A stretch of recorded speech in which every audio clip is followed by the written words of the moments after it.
I did what I was told to do, thanks to the book and a few other things that I learned. So I want you to know that right now in your database, there could be one person who could bring you a lot of business, but you haven't really looked into. In fact, one of the sessions we are speaking in Palm Springs on is called How to Catch the Big Fish. Isn't that what you and I are looking for? Yeah. How to catch the big fish? Well, the first thing is mentally you have to be prepared for the big fish. I promise you, there is at least one person in your database who you have not contacted or not built a solid relationship with yet. There is at least one who is very influential. You may right now not have as much relationship with that person, but you have an opportunity to do that in the near future. So how many of you understand the 3 areas you must really master? The first is find out how many people are in your network, and if you don't have enough, go get more. The second is find out the level of influence they have. If they don't have the level of influence, change your network. And the third is your skill in networking. And one of the books, obviously, as I recommended, is Barber's Endless Referrals, and we'll go through some portions of that today too. Any questions on what we have covered so far? Very good. Let's go through the top 10 blunders in networking. All of you have that in your folder. So these are the top 10 blunders in networking. We'll go through with them one by one, and you're welcome to ask any questions for me to elaborate on any of those.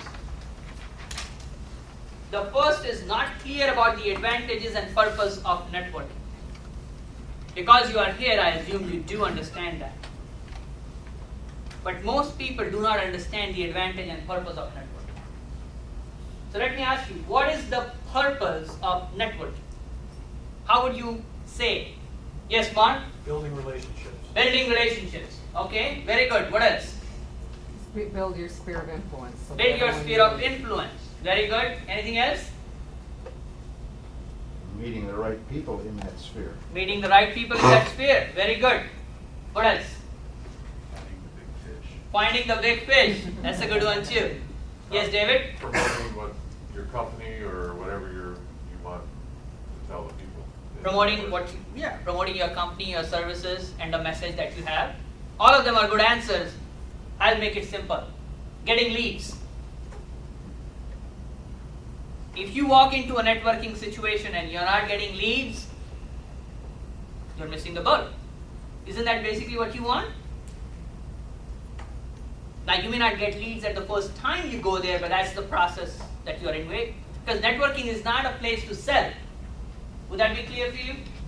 Because if I meet Dennis today and say to Dennis, hey, you need to take my coaching, and let's say sign you up on the dotted line. How excited is Dennis?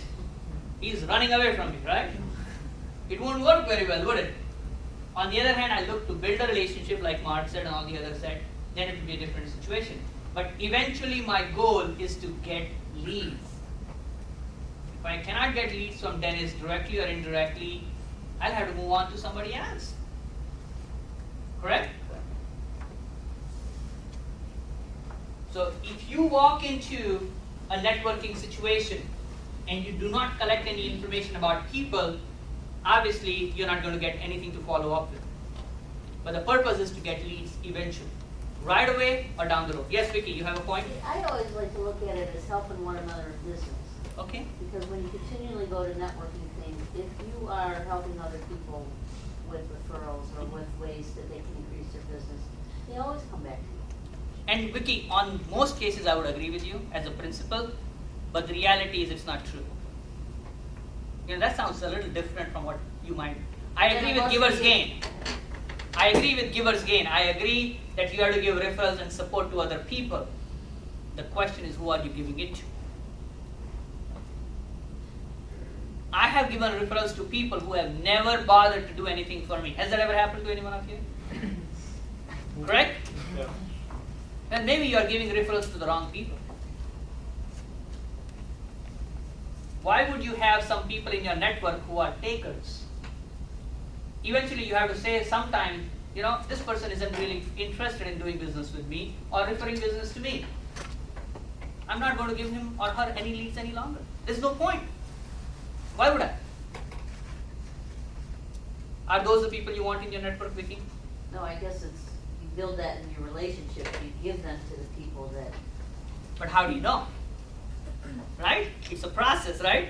You have to start somewhere. So let's say you give a referral and you don't get any back, then you move on. Yes, I believe in helping people and we'll talk about givers gain. But I want you to also realize if they do not have the ability or influence to give you business, find somebody else.